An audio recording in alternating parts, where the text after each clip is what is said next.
घने जंगल के किनारे, जहां सूरज की पहली किरणें ओस की बूंदों को मोतियों की तरह चमकाती हैं, वहां एक छोटी सी तितली रहती है, चमकी। उसके पंख हवा में हिलते हैं तो रंगों का एक इंद्रधनुष सा बिखर जाता है। सुबह की ठंडी हवा बह रही है। चमकी एक नीले फूल पर बैठती है। उसके पंख धीरे धीरे फड़फड़ाते हैं। वह उड़ती है, फिर एक लाल पंखुड़ी पर जाकर रुक जाती है।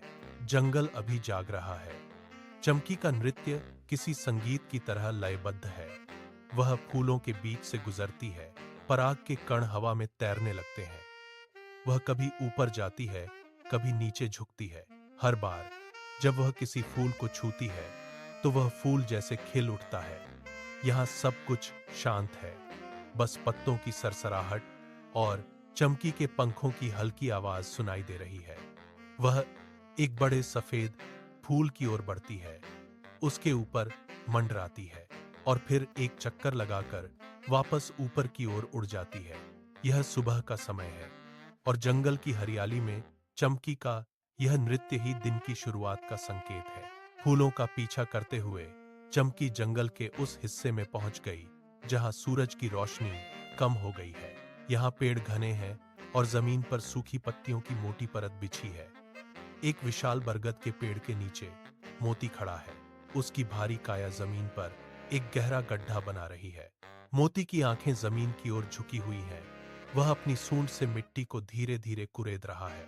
आईटीएल चमकी उसके पास उड़ती हुई आती है और एक ऊंची टहनी पर बैठ जाती है। उसने पूछा, मोती भाई, तुम यहाँ अकेले क्यों खड़े हो? क्या हुआ? मोती ने अपनी भारी आवाज में उत्तर दिया, मेरा आकार बहुत बड़ा है। जब भी मैं चलता हूं, जमीन कांपती है। सब मुझसे डरते हैं, कोई मेरे पास नहीं आता। मोती ने एक गहरी सांस ली, जिससे आसपास की सूखी पत्तियां उड़ गईं। वह फिर से अपनी नजरें जमीन पर टिका देता है। चमकी ने अपना स्थान बदला और सीधे मोती के कान के पास जाकर बैठ गई।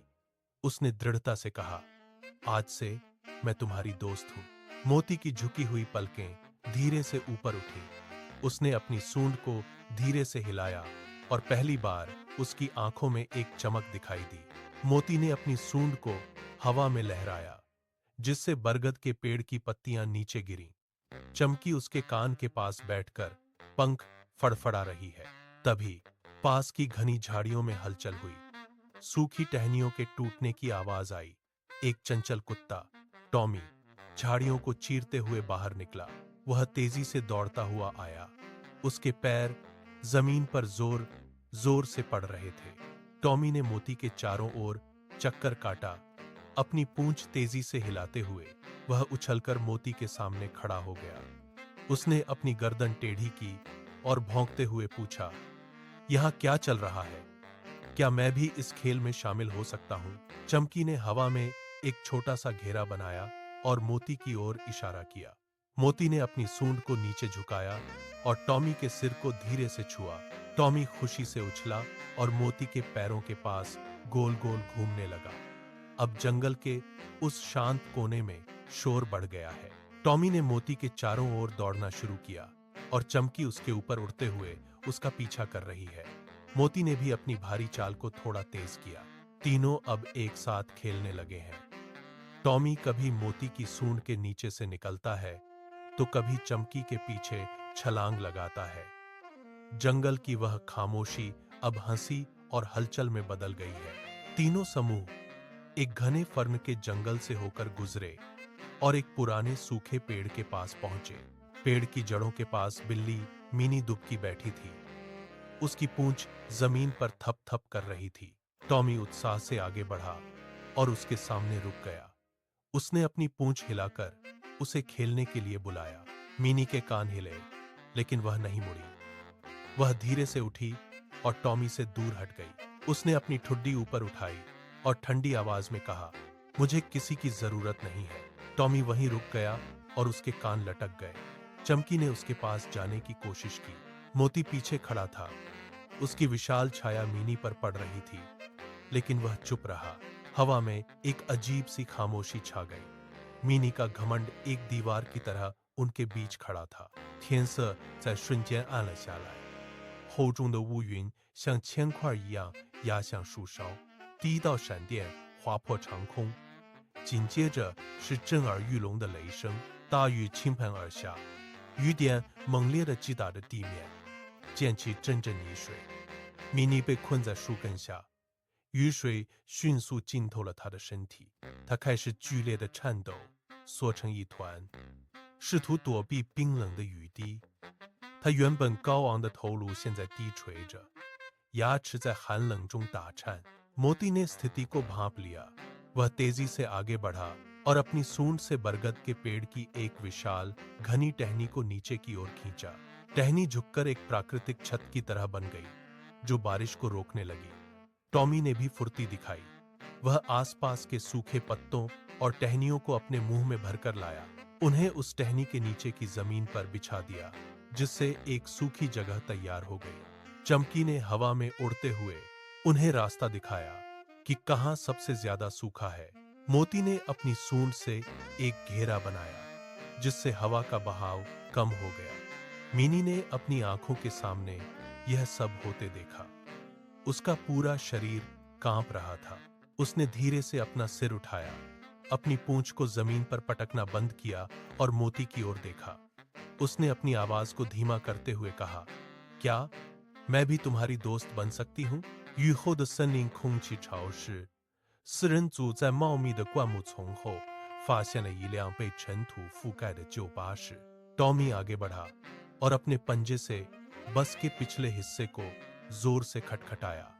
धातु की सतह पर टकराने की आवाज गूंज उठी। अचानक बंद पड़े इंजन के भीतर से एक गहरी गड़गड़ाहट सुनाई दी। बस का पुराना इंजन कांपने लगा और धुआं छोड़ते हुए स्टार्ट हो गया। मोती ने अपनी सूंड से बस का दरवाजा धकेला, जो चरचराहट के साथ खुल गया। चारों दोस्त एक दूसरे को देखते हुए बस के भीतर कूद गए। बस के पहिए मिट्टी में धंसते हुए घूमने लगे और वह जंगल के रास्ते पर तेजी से आगे बढ़ी। खिड़कियों के बाहर का दृश्य तेजी से धुंधला होने लगा। अचानक एक तेज रोशनी ने पूरी बस को घेर लिया।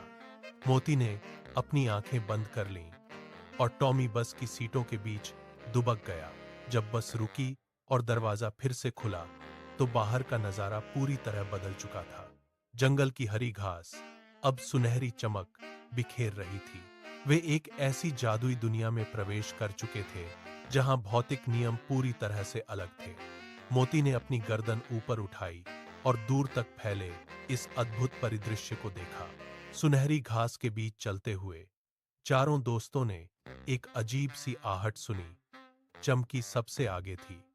उसने नीले पेड़ों के पीछे कुछ हिलते हुए देखा। एक छोटा बच्चा जो अपनी राह भटक चुका था, एक विशाल नीले तने के पीछे दुबका बैठा था। उसके घुटने उसकी छाती से सटे थे और वह अपनी हथेलियों से अपनी आंखों को ढके हुए था।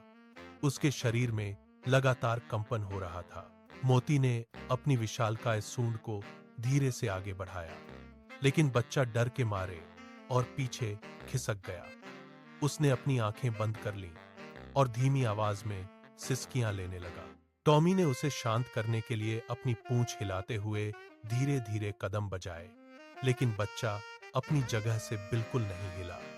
मीनी ने ऊपर की एक नीली टहनी से नीचे झांका। उसकी आंखें बच्चे की घबराहट को भांप रही थीं। यहाँ का वातावरण अब और भी भारी हो गया था। हवा में एक अजीब सी खामोशी थी, जो बच्चे की सिसकियों से बार बार टूट रही थी। बच्चा अचानक उठा और भागने की कोशिश की, लेकिन सामने की सुनहरी घास में उलझकर गिर पड़ा। वह जमीन पर पटा जोर से रोने लगा। चारों दोस्त अब एक घेरे में खड़े थे। यह उस जादुई दुनिया का सबसे तनावपूर्ण क्षण था। मोती ने अपना सिर झुकाया और बच्चे के पास जाकर रुक गया, जबकि चमकी ने उसके चारों ओर चक्कर लगाना शुरू कर दिया। मोती ने अपनी विशालकाय कद का उपयोग किया और अपनी सूंड से ऊंचे नीले पेड़ों की टहनियों को हटाकर रास्ता बनाया। उसने बच्चे को अपनी पीठ पर सुरक्षित बिठाया। टॉमी जमीन पर झुक गया।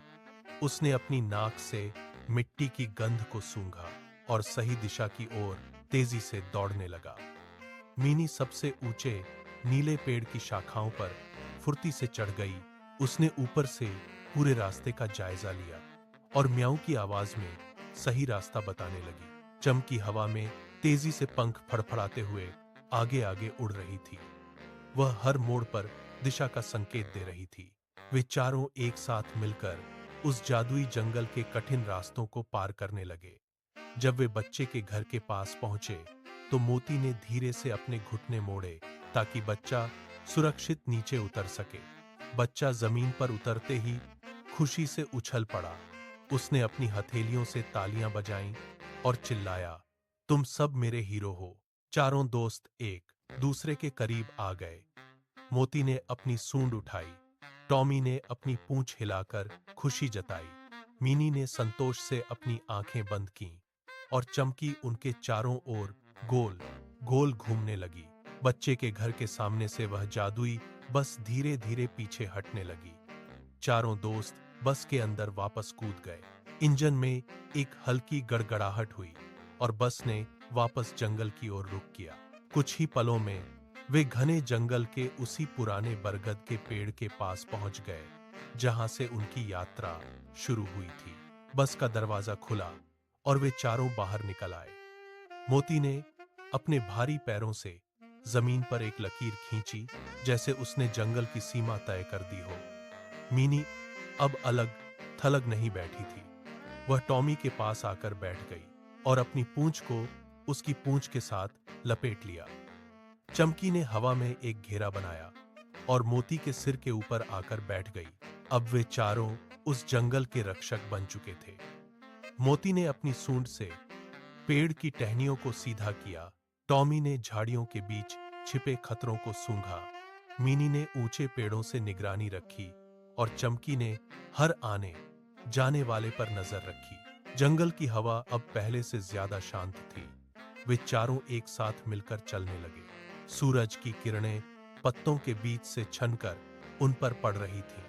उन्होंने एक दूसरे की ओर देखा और अपनी अपनी जगह ले ली। अब इस जंगल में कोई भी अकेला नहीं था। वे चारों मिलकर जंगल की सुरक्षा का पहरा देने लगे।